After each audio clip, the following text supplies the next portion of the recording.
শুভ সকাল আমার প্রিয় বন্ধুরা। তো তোমরা কেমন আছো? আশা করছি তোমরা যে যেখানে আছো সকলেই ভালো আছো, সুস্থ আছো, আর আমরাও ভালো আছি তোমাদের আশীর্বাদে। তো চলে আসলাম আর একটি নিউ ব্লগ নিয়ে। আমি মল্লিকা, আমার ব্লগ চ্যানেলে তোমাদেরকে অনেক অনেক স্বাগত আর অনেক অনেক ভালোবাসা। তো এখন বাজে 5টা, আর এখন থেকে আমি ব্লগটা শুরু করছি। তো ঘুম থেকে উঠেই আগে আমি ঝাড় ঝাঁটা থাল বাসন ধোয়া সব কাজ কমপ্লিট করে নিয়েছি। আর এখন হচ্ছে খাবারগুলোও মুছিয়ে নিয়ে নিলাম। আর দেখো উঠোনটাকে আমি গোবর দিয়ে ভালো করে লেপে নিয়েছি। আর আকাশে পুরো মেঘ লেগে আছে, তো জানি না বৃষ্টি হবে কি না। তো প্রত্যেক দিনে তো এরকম মেঘলা মেঘলা হয়ে থাকে, আর একদিনও আবার সেরকম বৃষ্টি হয় না, একটু একটু বৃষ্টি হয় আবার থেমে যায়। তো সেই কারণেই তো তাও দিলাম গোবরটা একটু ভালো করে মোটা করে লেপে দিলাম উঠোনটা, তাহলে দেখতে ভালো লাগবে। আর ঘরবাড়ি পরিষ্কার থাকলে তো সবার মন ভালো থাকবে। আর নোংরা হয়ে থাকলে তো কয়েকটা যদি লোক আসে বলবে কি বাবলি নোংরা বাড়ি ঘর, তো সেরকম বলে।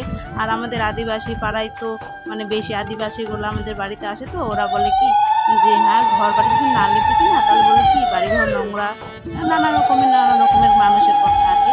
তো সেই জন্য গোবর দিয়ে একটু লেপে দিলাম। আর বৃষ্টি পড়েছিল, তো যেমনই হোক একটু একটু করে বৃষ্টি পড়লো, কিন্তু বাড়িঘরগুলো কেমন যেন দেখা যায়। তো সেই কারণে বাড়িঘরগুলোকে একটু মানে পরিষ্কার করার চেষ্টা করলাম।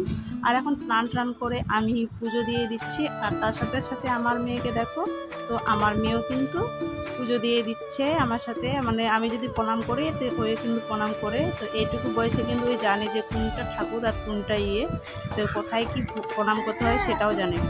তো এদিকে দেখো আমি হচ্ছে পুজো টুজো দিয়ে, আর ছেলের হচ্ছে কালকে বলেছিলাম যে একটু একটু জ্বর এসেছিলো, তো দেখো আজকে কিন্তু মানে খুবই জ্বর এসছে। আর সেই জন্যে আমি মাথাটাকে ধুয়ে দিলাম আর কি। ও কান্না করছিল যে মাথা ধুয়ে দাও, তো সেই জন্য মাথা ধুয়ে দিলাম। আর এখন একটু মাথাটা মুছে দিয়ে আর একটু নারকেল তেল দিয়ে দেবো, তাহলে মাথাটা একটু ব্যথাটা কমবে।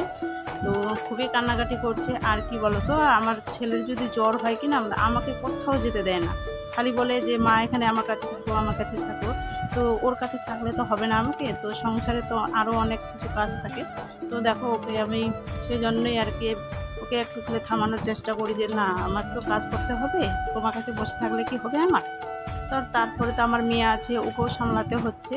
তো দেখো ওকে একটু ঘুম পাড়িয়ে দিলাম, তেল টেল মাখিয়ে দিয়ে তো ঘুমিয়ে গেছে। আর আমি এখানে রান্নার জন্য কি রান্না করব, তো সেই জন্য ভাবছিলাম যে পাট শাক নিয়ে এসছে আয়েশের বাবা, তো পাট শাকগুলো আজকে রান্না করব। আর ডাল ভিজে দিয়েছিলাম, তো এখন দেখো আমি ডালগুলো বেটে দিচ্ছি। তো এদিকে আমার ভাতটা হয়ে গেছে, আর এখন শাকটাকে চাপিয়ে দিয়েছি, আর এদিকে আমি ডালটাও বেটে নিচ্ছি।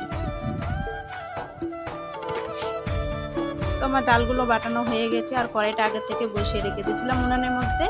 আর তেলটাও গরম হয়ে গেছিলো ভালো করে। আর এখন একটা একটা করে আমি বড়াগুলো বসিয়ে দিব। আর আজকে বানাচ্ছি হচ্ছে মসুর ডালের বড়া, তার সঙ্গে আমি দিয়েছি রসুন, কাঁচা লঙ্কা, আর লবণ হলুদ তো থাকবেই, তো লবণ হলুদ দিয়ে দিচ্ছি। আর হচ্ছে গন্ধ পাতা ছিল, তো গন্ধ পাতা দিয়ে বড়া বানাচ্ছি। তো এই পাতাটা খেলে নাকি বলে পেটে যদি গ্যাস থাকে, তো সে গ্যাসগুলো বলে কমে যায় আর কি, গ্যাস হয় না আর কি সহজে। তো পাতাটা খুবই উপকারী, আর খেতেও কিন্তু সেই লাগে, খুবই ভালো লাগে আর কি এই পাতাটা আর কি। আর অনেকজনেই শুধু পাতাগুলায় বেটে তারপরে বড়া বানিয়ে খায়, তো আমি ওরকমভাবে খাই না, আমার ভালো লাগে না, কিন্তু ডালের সাথে মিশে খেলে খুব ভালো লাগে আমাকে। তো সেই জন্য আজকে মসুর ডালের বড়া বানাচ্ছি। তো বন্ধুরা তোমরা ব্লগটা দেখতে থাকো।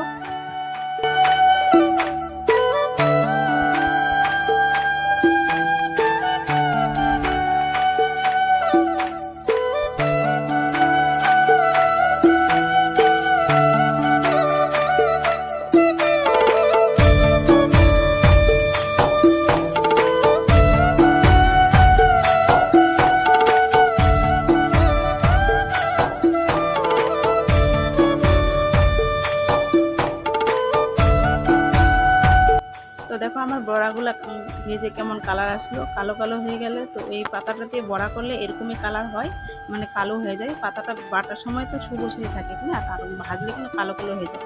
আর কিন্তু যখন ভাজি কিনা তখন সে একটা সেন্ট মানে গন্ধ বেরোয়, এত সুন্দর সেন্টটা, মানে দেখলে মানে শুনলে খাওয়ার ইচ্ছে করে। তো এদিকে দেখো আমার রান্নাবান্না কমপ্লিট হয়ে গেল। আর এখন উনুনটাকে আমি ঝাড় দিয়ে পরিষ্কার করে নিচ্ছি। আর যে নোংরাগুলো ছিল সেগুলো আমি গামলার মধ্যে ভরে নিচ্ছি। আর এগুলোকে আমি এখন ফেলে দিয়ে আসবো, আর বাসনগুলো ধুয়ে নিয়ে আসবো।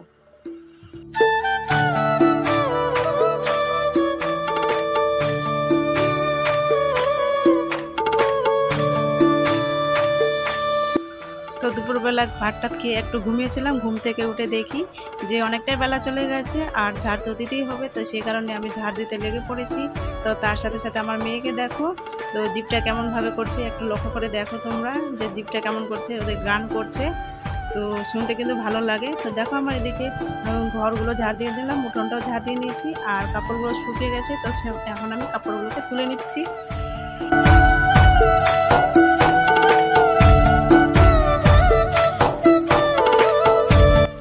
তো আইসের জ্বরটা কিছুতেই কমছে না, তো সেই কারণে আমি এখন সন্ধ্যাবেলায় জলপট্টি দিয়ে দিচ্ছি। আর খুবই কান্না করছে, একটুকু কোথাও যেতে দেয় না, আর খালি বারে বারে বলছে আমার মাথা ধুয়ে দাও, মাথা ধুয়ে দাও। তো বারবার তো মাথা ধুয়ে দেওয়া যায় না, তো সে কারণে আমি এখন জলপট্টি দিয়ে দিচ্ছি।